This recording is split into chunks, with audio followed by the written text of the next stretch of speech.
ભવે ભક્તિમાં આપણે તો બહુ બહુ ભક્તિ આપે એવું ભગવાનને કહી સંભળાય છે ને બધાને? હા, પાછો મારો અવાજ ધીમો ને, ધીમે ધીમે ખુલશે વોલ્યુમ. ગાડી ગરમ થાય પછી દોડે.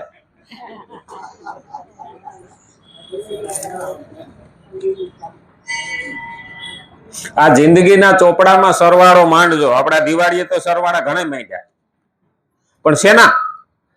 એ પણ મહત્વનું છે.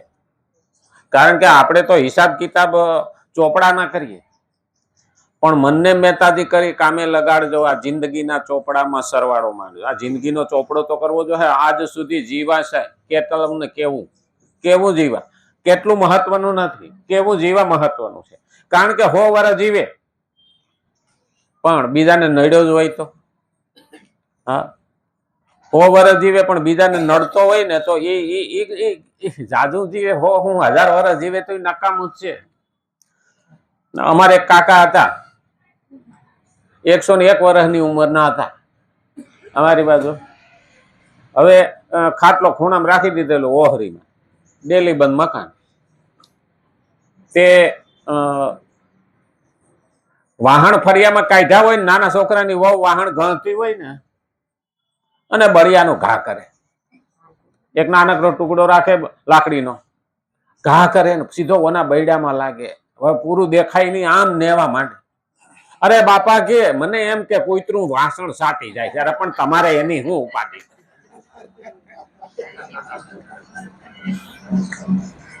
હવે બાજુવાળા નો છોકરો નોટ લેવા આવ્યો, એટલે આમ કરી જો કોનો છોરો છે કે બાજુવાળા ધીરુભાઈ નો છોકરો છે, નોટ લેવા આવ્યો હતો. એ ભિખારીને આલસ્યો નહીં કે, હા, એ મારા બેટા કે લઈ જાય છે કે, તો કે બાપા એ આપણો છોકરો એની લાયો હતો. હવે ભિખારી કોણ થયા? પણ હક થાય નહીં. હવે કેવું જીવા, કેટલું જીવા એ મહત્વનું નથી, કેવું જીવા. જીવન તો એવું જીવીએ ને કે 20 વર્ષની જિંદગી પણ સારી લાગવી જોઈએ, નહીં 200 વર્ષની જિંદગી પણ નકામી. અને એટલે મહત્વનું છે.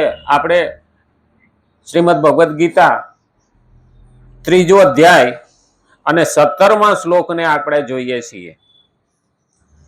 કીધું તું અહીં તું પદ પૂર્વ શ્લોકમાં વર્ણિત પોતાના કર્તવ્યનું પાલન ન કરવા વાળા મનુષ્ય કરતા કર્તવ્ય અને કર્મ દ્વારા સિદ્ધિને પ્રાપ્ત થયેલા મહાપુરુષની વિલક્ષણતા બતાવવા માટે પ્રયુક્ત થયું છે.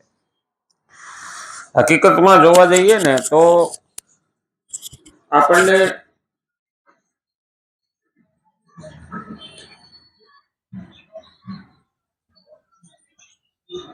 સ્વાર્થ વિનાનું કર્મ કરીએ છીએ ને ત્યારે એ કર્તવ્ય અને કર્મ મહાપુરુષમાં ગણાય. શા માટે? એમાં કોઈ સ્વાર્થ તો છે નહીં. મને કોઈ મોટો કે મને કઈ મળે એના માટે તો કરતો નથી. નિસ્વાર્થ ભાવે કર્મ કરવું. કર્મણ્યેવાધિકારસ્તે મા ફલેષુ કદાચન. જ્યાં સુધી મનુષ્ય પોતાનો સંબંધ સંસાર સાથે માને છે ત્યાં સુધી તે પોતાની રતિ એટલે પ્રીતિ ઇન્દ્રિયોના ભોગોથી તેમજ સ્ત્રી પુત્ર પરિવાર વગેરેથી તૃપ્તિ, ભોજન, અન્ન જળથી તથા સંતુષ્ટિ ધનથી માને છે. અને એટલે કીધું છે જ્યાં સુધી મનુષ્ય પોતાનો સંબંધ સંસાર સાથે માને છે. આ બધું મારું છે ને, હું સંસારનું છું. હકીકતમાં આપણું કઈ જ નથી. અહીંયા આવ્યા છે ને વાપરીને લહેર કરીને જલસા કરીને જવાનું. આ પણ જલસામાં જ પડ્યું નહીં રહેવાનું. હા, હવે આમ જ મજા આવે છે કે ભગવાનને શું ભજવાનું. પણ ભગવાને તો આપણને બધી સગવડ આપી છે. આપણે ભગવાન પાસે હર રોજ જઈએ ને એટલે પ્રભુ એવી પરિસ્થિતિ નથી કે હું તારું ભજન કરું. એટલે ભગવાને કે મારા બેટાને કે આ સગવડ આપવી જોઈએ. હવે આપણે ગામડામાં પેલા હાથી રાખતા ને તો ખેડૂતે એને સગવડ બધી આપે. પોતાના ખેતરમાં કામ કરતો હોય તો ભાત લઈને જાય, શિરામણ લઈને જાય, ચાનો ટાઈમ થાય તો ચાનો ટાઈમ ચા લઈને જાય, એને પહેરવા માટે કપડાં આપે, બધી વ્યવસ્થા કરી દેતા. કારણ કે એ મારું કામ કરે છે એટલે એનું ધ્યાન કોણ રાખે? ખેડૂત, જમીન માલિક. તો આ સૃષ્ટિ ભગવાન એનો માલિક છે અને એની ઉપર આપણે એનું કામ કરીએ તો આપણને સગવડ આપે કે ન આપે? કંપનીમાં કોઈ સારો માણસ કામ કરતો હોય ને તો એને મેનેજરનું પદ આપે. હવે મેનેજરનું પદ આપે ને એટલે કે એની આવડત સારા કામે લાગે અને વધારે આપણને મળે તો એટલે કંપની એને અલગથી ઓફિસ આપે, મેનેજરની ઓફિસ. પછી એમાં એર કન્ડિશન નાખી આપે કે એટલે મગજ ઠંડુ રહે તો કામ સારું કરે કંપનીમાં. પછી આવવા જવા માટે સમય ન બગડે એટલે 4 વ્હીલ આપે. ત્યાં રહેવા માટે કંપની એને બંગલો આપે, બધી સગવડ કરે અને ઓફિસમાં આવીને પગમાં પગ ચડાવીને બેસી રહીને કંઈ કામ ન કરે તો કંપની એને ત્યાં સુધી રાખે. બસ ભગવાન પણ આપણને બધી જ સગવડ આપે, બૈરા, છોકરા, રૂપિયા, ગાડી, બંગલા, બધી સગવડ આપે અને પછી આપણે કહીએ તું ત્યાં હું અહીં.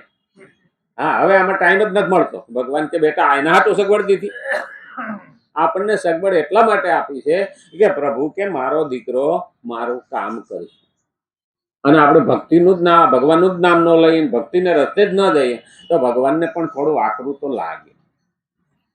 તો એનો નિયમ છે કે એ નોકરીમાંથી કાઢી નથી મેળતો. આપણને જેટલા વર્ષ આપ્યા છે એટલા વર્ષ આપણને જીવવા દે, પણ તું બેટા અહીં પાછો આવ. પછી જો હા તું અહીં આવવાનો તો ખરો જ ને, ત્યાં થોડો રહેવાનું છો. ઘણી વખત આપણે કહીએ ને છોકરો અહીંથી મોકલો હોય અમેરિકા ભણવા માટે 5 વર્ષ, 5 વર્ષની વિઝા લઈને ગયો હોય, બાપાના પૈસા ત્યાં જલસા કરે, દારૂ પીને રેખડા કરે તો 5 વર્ષ સુધી તો બાપો કઈ કહે નહીં. અહીંથી એ આવીને ઉલવા પણ બાપો રાહ જોઈને બેઠા બેઠા આવવા દે, અહીં પાછો આવે. અને આવે પછી મિલકતમાંથી બેદખલ કરે. હવે બાપો જો કાઢી મેળતો હોય તો ઉપરવાળો બાપો રહેવા દે ખરો આપણને? હા. અને જો હારામાં હારી ગોલ્ડ મેડાલિસ્ટની ડિગ્રી લઈને આવ્યો હોય તો બાપો સામે એરોડ્રામ સુધી સામે જાય, મારો દીકરો હારામાં હારી ડિગ્રી લઈને આવ્યો, હારામાં હારું ભણીને આવ્યો અને મારું નામ રોશન કર્યું, તો બાપુ સામે જાય. ભગવાને આ જ કીધું છે, અંતકાલે મામેવ સ્મરણ. હારામાં હારું કરીને ગયા છું ને તો ભગવાનના દૂતો લેવા આવશે. એક ભાઈ તો ભાગવત સાંભળીને આવ્યા હતા ને કે ભક્તિ કરવા વાળાને યમના દૂતો લેવા આવતા નથી. મને કે એવું હોય કે તો આપણે ભક્તિ કરીએ કે આપણે મરવાનું જ ન આવે?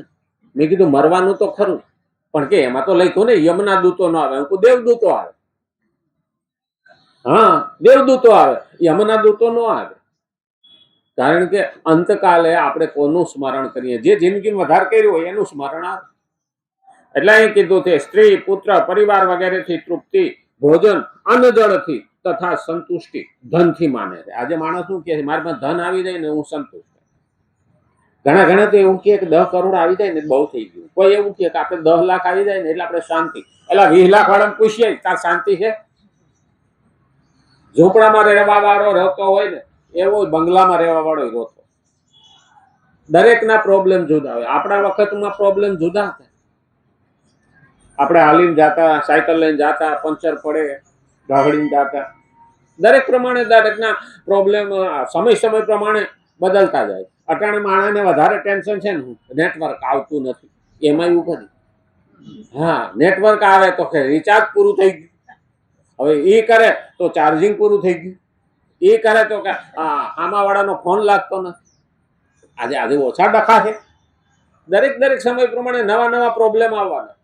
આપણે જયારે જુવાન હતા ને અત્યારના જુવાન છે એમાં ફરક છે. હા, એક જણો તો ફોનમાં આમને લાગેલો ફૂટપાથમાં રાયલો જતો, એક જગ્યાએ ખાડો હતો, જઈને અંદર પડ્યો.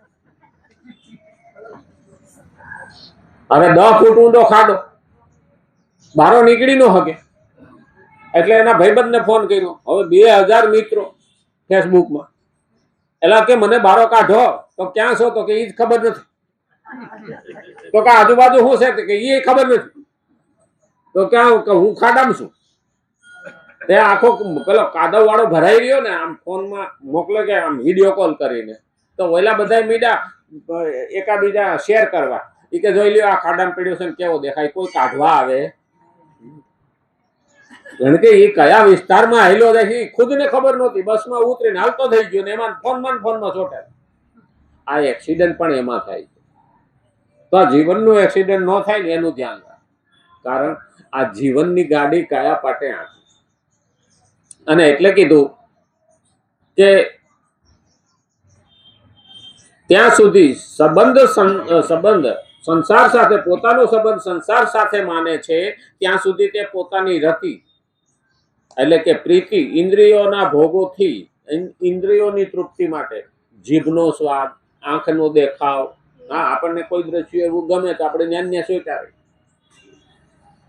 ઘણી વખત એવું છે આંખને ગમે એટલે અંદર બુદ્ધિમાં જાય, બુદ્ધિમાં મન બેઠું છે એટલે મનને ગમે એટલે ત્યાંથી નજર હટાવે નહીં. સુંદર દ્રશ્ય છે. હકીકતમાં ભક્તિનો પણ આ જ પોઈન્ટ છે. મનોવિજ્ઞાનમાં લખ્યું છે કે ઓબ્જેક્ટ ચાલતું રહે ત્યારે સબ્જેક્ટ બેહે, ઓબ્જેક્ટ બેહે એટલે સબ્જેક્ટ ચાલતું થાય. એટલે ઓબ્જેક્ટ એટલે હામા વાળું હાલતું હોય ત્યાં સુધી સબ્જેક્ટ એટલે મન સ્થિર રહે. ઘણાને એવું લાગે આવું હોય ખરું? હા, આપણે ફિલ્મ જોવા જઈએ ને, ખુરશીમાં બેઠા હોય, સામે પડદા ઉપર પિક્ચર હાલતું હોય ત્યાં સુધી આપણે બેસી રહી. જેવું મધ્યાંતરનું બોર્ડ આવે, પિક્ચર સ્થિર થયો, આપણે હાલતા. પાછું પિક્ચર ચાલુ થાય ને, પૂરું થયું, સામે ચાલતું બંધ થયું એટલે આપણે બેઠા.